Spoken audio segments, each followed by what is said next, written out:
Welcome from Guadalajara, Mexico. I am about to give you probably the single most powerful technique you can use as a man in your dating life to get to sex as quickly as possible. Because most likely, if you're a man, let's be honest here, that's probably what you want. Not all men want that, I understand, but most men, when they meet a new woman in a dating context, first date, second date, what they want is to get to sex, get to the good stuff as quickly as they can. And so this technique, if you master this, if you get what I'm about to explain to you, is going to change your entire experience. This is something that really helped me. I've taught this to thousands of men all over the world. It has really helped them. I first wrote about this at my blogs about 10 years ago, and I've refined it since then, and here it is. It's called the point system. It's very simple, but it's also very powerful. Here's what you do. You imagine that every woman who is at least single or in the dating market, so let's exclude married women and things like that, every woman in the dating market has a number between 1 and 100, and it's on her forehead. It's this big number, so maybe it's 47, maybe it's 22. Doesn't matter, it's between 1 to 100. This number is assigned to you. And for every man, there is a different number. So for you, her number is 47. For your brother, her number is 94.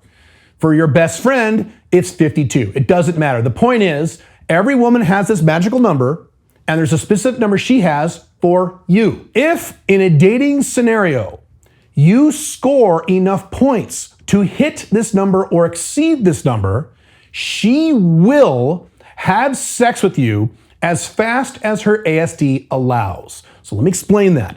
Let's say her number for you is 70.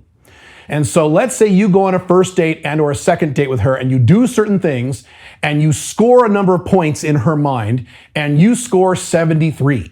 That means she's going to have sex with you as fast as her ASD allows. Now, ASD, if you didn't know what that term is, it's a term from the pickup artist world. It's called anti-SLUT defense. Can't say that word on YouTube, but it is that thing inside women that prevent them from having sex with you too quickly, even though they want to, because they don't want to be called an SLUT, okay? It has nothing to do with how well she likes you or how attracted she is to you. It has to do with her societal programming. The younger a woman is, the lower her ASD is. So if she is 19 and you score those 72 points, she's gonna have sex with you probably immediately on that first date, or at least at the beginning of the second date.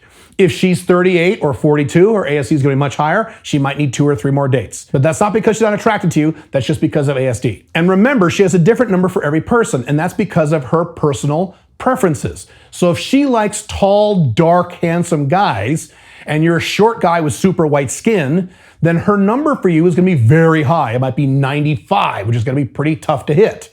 Whereas your buddy, who is tall, dark, and handsome, her number for him is only 40. You see how this works? But the point is, every woman you meet in a dating context, every woman you go on a first date with or meet during day game or night, it doesn't really matter, has a number on her forehead that you can't see. That's an important point. And that's actually part of the problem. She has a number, but you don't know what it is.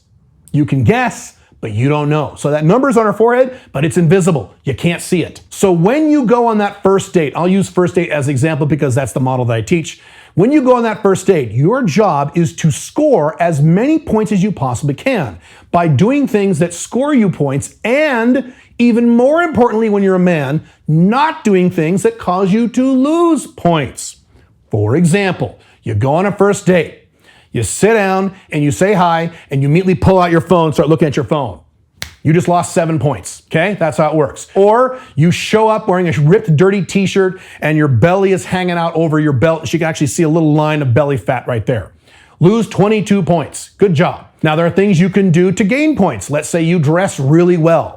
You dress perfectly in terms of your colors for your skin tone, your hair color. You have good shirts that fit you well, that are modern day styles. Great, gain 6 points. Not very many, but 6 is pretty good. When I used to do first dates hardcore, I would stand myself in front of a full length mirror and I would look at myself from top to bottom and I would correct every problem.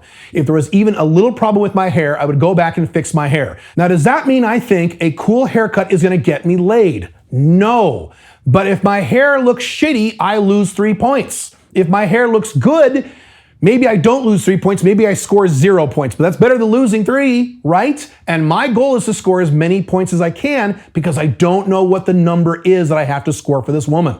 Make sense? So I would check my hair, I would check my skin, I would check my grooming, on my face, where's her hair sticking on the back of my neck, the collar of my shirt, the shirt itself, my pants, my belt buckle, my shoes. Shoes, that's a big thing. Women look at your shoes. Now, does that mean if you wear cool shoes, you're gonna get laid? No, because some guys, I promise you, are gonna listen to this advice and misconstrue it and say, Caleb's saying if you wear cool shoes, you get laid. That's bullshit. No, if you wear good shoes that are clean and match your outfit well, then you will score 2 or 3 points. Will that get you laid? Probably not by itself. But when you add it up against everything else that you're doing correctly or not doing wrong, it might help make that difference.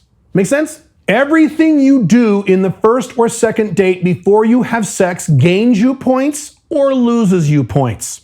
If you sit down and you start bitching about your ex-girlfriend or ex-wife, you just lost 15 points. If you show up and you are very, very physically fit, you've got, nice shoulders and 6-pack abs, you just scored 22 points. Awesome. But if you lean forward and tell her how pretty she is and how hot she is and how sexy she is, you just lost 10 points. Sorry. If you have really good eye contact, you score 8 points. But if you have really fucked up teeth, you lost 20 points. Everything you do, everything you don't do, every aspect of how you look, your body language, everything you say, you treat the waitstaff like shit, so you're really nice to her, but you treat the waitress like crap, lost 15 points. Everything you do scores points or causes you to lose points. And at the end of that first date and or second date, she will have the tally in her head of whether or not you've scored enough points over her number. And if you have, congratulations, you're gonna get laid pretty quickly based on her ASD levels. Which is why I always say, if your objective is to get to sex very quickly, you wanna go for as young women as you possibly can, as young as you're comfortable with. Yes, they have to be legal, of course, but as young as you're comfortable with because they have lower ASD, which means faster sex in most cases. Now, can you control the number that she has on her forehead? No, you cannot change that number. If her number is 90, it's 90. There's nothing you can do about that. But what you can do is you can lean in the direction of women that have lower numbers for you. I've talked about this in my other content about your target market. There's a type of women or several types of women that tend to like guys like you. I'll give you my example. You are not going to be like this. Every guy is radically different. Asian women really like me. So if she's Asian, her number for me is going to be much lower than the typical white girl. I don't know why that is. They just do. Younger women tend to like me more than older women. Many reasons for that, probably because I've calibrated my game to younger women over the years, but I know younger women generally have a lower number for me than older women. Corporate women, very professional corporate women tend to like me, so those women will also have a lower number for me. Matter of fact, that's how I married my wife, very corporate woman. There are certain types of women that don't like me very much. Black women do not like me for various reasons that I've guessed, but I know if she's black, her number for me is going to be very, very high. So guess what I do? I lean in the direction of the types of women that I know tend to like me because they have lower numbers, which means I don't have to score as many points, which means I'm going to be more successful on the equivalent amount of work. But again, you can't change her number, and a lot of guys think if they do certain things, they can change her number. Wrong, wrong, wrong. So the next time you meet a new woman in a dating context, remember she has a 2-digit number on her forehead, and that your job is to do everything in your power to score as many points as you can and avoid doing things or looking a certain way that causes you to lose points, and then you'll be successful. This forces you to have a comprehensive, holistic approach to everything you do when you meet a new woman in a dating context. Instead of just trying to look good, or just trying to act cool, or just trying to wear a cool shirt. It's all of these things all at once, because all these things either score or cause you to lose points. By the way, I do several videos here on how men can have location-independent income while dating multiple attractive women all at the same time without cheating or lying to anybody. If you like this stuff, you should subscribe to this channel, leave a like on this video, click the notification bell, leave a comment on this video. It doesn't really matter what you say. And by doing that, you'll get this content for free. And if you want more information on what you should do or not do when you're already dating a woman, you should watch this video right now, and I'll see you in that video.